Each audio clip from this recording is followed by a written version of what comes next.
Lenskart एक ऐसी company जिसने पूरी आईवेयर इंडस्ट्री को ही डिसरप्ट कर दिया। चश्मा खरीदने से लेकर पहनने तक का तरीका बदल के रख दिया। 2023 तक इंडिया में आईवेयर का ऑर्गेनाइज मार्केट सिर्फ 30% शेयर था और 25% से ज्यादा शेयर अकेले खुद हैंडल करता है लेंसकार्ट। इसके साथ साथ आज 3 लाख से भी ज्यादा मंथली ऑर्डर्स लेंसकार्ट प्रोसेस करता है। तो भैया ऐसा क्या किया एक माइक्रोसॉफ्ट में काम करने वाले पीयूष बंसल ने? ऐसी कौन सी स्ट्रैटेजीज यूज की जिससे कि लेंसकार्ट आज इंडिया की सबसे बड़ी ओमनी चेन बन के बैठा है? कैसे हुई लेंसकार्ट की शुरुआत? क्या है एक मिशन से अफोर्डेबल विजन तक की कहानी? देखेंगे आज की इस वीडियो में। मैं Dipanshu Vijay, India's leading business automation expert, आपका वेलकम करता हूं। चलो अब शुरुआत करते हैं। कहानी है पीयूष बंसल की। उन्होंने कनाडा के मैकगिल यूनिवर्सिटी से अपनी ग्रेजुएशन की, फिर माइक्रोसॉफ्ट यूएसए में एक प्रेस्टिजियस जॉब मिल गई, एक प्रोग्राम मैनेजर के रोल में, सिक्योर सैलरी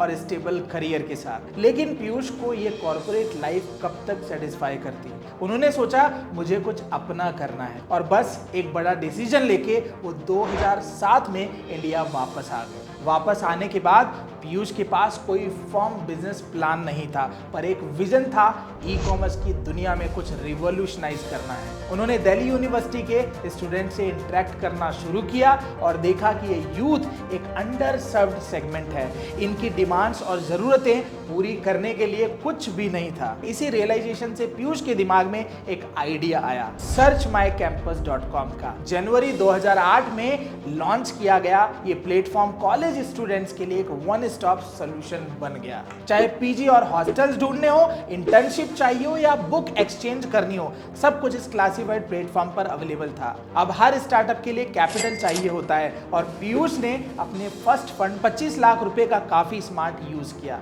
उन्होंने एक एफिशिएंट टीम बनाई, कंटेंट मैनेजर्स, वेबसाइट डेवलपर्स और मार्केटिंग एक्सपर्ट्स की। लेकिन सबसे यूनिक बात थी उनका कॉस्ट सेविंग अप्रोच। पीयूष ने अपना ऑफिस सेटअप किया अपने पेरेंट्स के ग्रेटर कैलाश के घर के बेसमेंट में और वहीं से उन्होंने अपना स्टार्टअप ऑपरेट करना शुरू किया। ये जर्नी वहीं खत्म नहीं हुई। जब उनका क्लासिफाइड प्लेटफॉर्म सक्सेसफुल होने लगा, पीयूष ने रियलाइज किया कि प्रोडक्ट बेस्ड ई कॉमर्स में एक और बड़ी अपॉर्चुनिटी है। इसी इनसाइट से उन्होंने वैल्यू टेक्नोलॉजीज को रजिस्टर किया, जो बाद में लेंसकार्ट का पेरेंट कंपनी बना। पीयूष की स्ट्रेटेजिक थिंकिंग और अडेप्टेबिलिटी ने उनके स्टार्टअप को ब्रेक इवन तक पहुंचाया और ये सिर्फ शुरुआत थी, क्योंकि पीयूष का अगला मिशन था एक अफोर्डेबल आईवेयर रिवॉल्यूशन क्रिएट करना जो हर इंडियन के लिए एक्सेसिबल हो। लेकिन ये तो थी लेंसकार्ट के स्टार्ट होने की कहानी।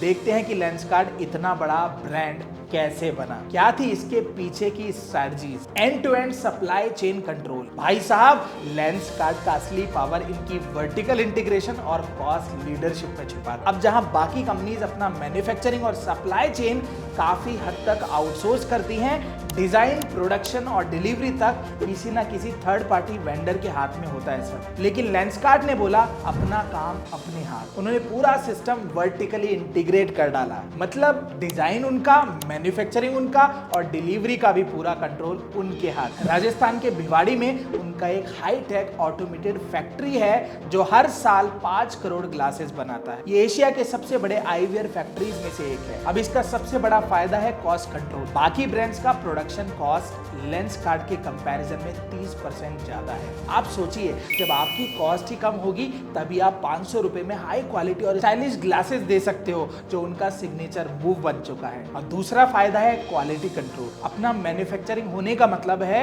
हर एक प्रोडक्ट का एकदम परफेक्ट होना। तुम्हें किसी थर्ड पार्टी वेंडर पर डिपेंड नहीं होना पड़ता। कस्टमर्स को पता है कि अगर लेंसकार्ट से ग्लासेस लिए हैं तो क्वालिटी बेस्ट ही मिलेगी। अगला मास्टर स्ट्रोक है ओमनी चैनल रिटेल स्ट्रैटेजी। ये स्ट्रैटेजी कस्टमर्स के लिए एक ड्रीम शॉपिंग एक्सपीरियंस बनाती है, जो ऑनलाइन और ऑफलाइन का बेस्ट कॉम्बो है। पहले बात करते हैं ऑफलाइन स्टोर्स की। लेंसकार्ट के पास 2000 से भी ज्यादा फिजिकल स्टोर्स हैं जो पूरे इंडिया के छोटी बड़ी जगहों पर अवेलेबल हैं। टियर 1 सिटीज हो तो ऑब्वियस है, पर टियर 2 और 3 सिटीज तक भी लेंसकार्ट पहुंचा है। ये स्टोर्स उन कस्टमर्स के लिए परफेक्ट हैं जो ग्लासेस फिजिकली ट्राई करना प्रेफर करते हैं और अपना पावर भी मेजर करवाना चाहते हैं। अब बात करें ऑनलाइन शॉपिंग की, उनका ऐप और वेबसाइट एकदम सीमलेस है।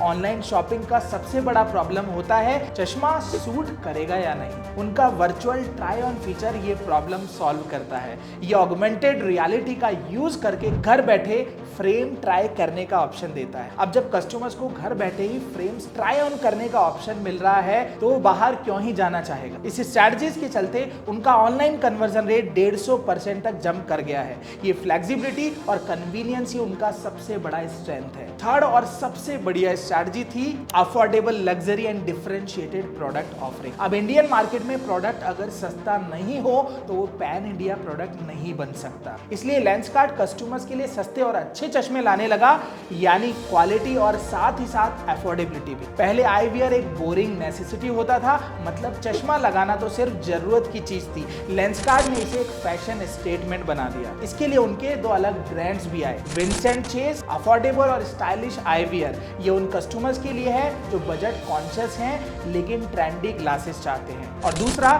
जॉन जैकब, ये प्रीमियम कस्टमर्स के लिए है जो क्लासी और हाई क्वालिटी फ्रेम्स प्रेफर करते हैं। और ऐसे ही लेंसकार्ट ने प्रीमियम और जनरल दोनों ऑडियंस को केटर कर। और बात यही खत्म नहीं होती, उन्होंने काफी एग्रेसिवली मार्केट कैप्चर करने के लिए बोगो यानी कि by one get one free offers भी दिए। ये ऑफर प्राइस सेंसिटिव कस्टमर्स के लिए एकदम इररेसिस्टिबल है। उनका सेल्स डेटा भी देख लो तो फाइनेंशियल ईयर 24 के नंबर्स के हिसाब से उनका 50% रेवेन्यू विंसेंट चेस से आता है और 30% जॉन जैकब से। ये बैलेंस अफोर्डेबल और प्रीमियम कैटेगरी के कस्टमर्स को टारगेट करके मेंटेन किया गया है। और जो सबसे बड़ा चेंज आया है वो ये है कि उन्होंने आईवीआर को एक कूल एक्सेसरी बनाया।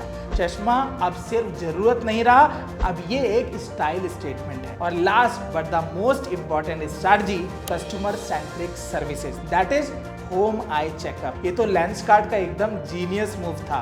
देखो टीयर 2 और 3 सिटीज में कस्टमर्स के लिए आईवीआर का एक्सेस काफी लिमिटेड होता है। लेंसकार्ट ने इस प्रॉब्लम का सोल्यूशन दिया अपने होम आई चेकअप सर्विस के जरिए। इसमें ट्रेन ऑप्टोमेट्रिस्ट आपके घर आके आपका आई टेस्ट करते हैं, मतलब ना दुकान ढूंढने का झंझट ना टाइम वेस्ट। आप घर बैठे अपने ग्लासेस का पूरा प्रोसेस कर सकते हैं। और अगर आप फ्रेम्स ट्राई करना चाहते हो तो उनका होम ट्राई ऑन फीचर भी है, मतलब 5 फ्रेम्स घर मंगाओ, ट्राई करो और अपने लिए बेस्ट चूज करो। कन्वीनियंस की बात करें तो लेंसकार्ट इससे आगे नहीं जा सकता। ये सर्विस उन सारे एरियाज की कस्टमर्स के लिए है जहां ऑप्टिकल स्टोर्स लिमिटेड हैं। इस स्ट्रैटेजी से उन्होंने रूरल और सेमी अर्बन मार्केट्स तक अपनी रीच बढ़ाई और अपने कॉम्पिटिटर्स को पीछे छोड़ डाला। यही कुछ रीजंस हैं कि आज लेंसकार्ट $5.6 बिलियन की वैल्यूएशन लेके बैठा है और उसके साथ फाइनेंशियल ईयर 24 में 5500 करोड़ से भी ज्यादा का रेवेन्यू जनरेट कर डाला है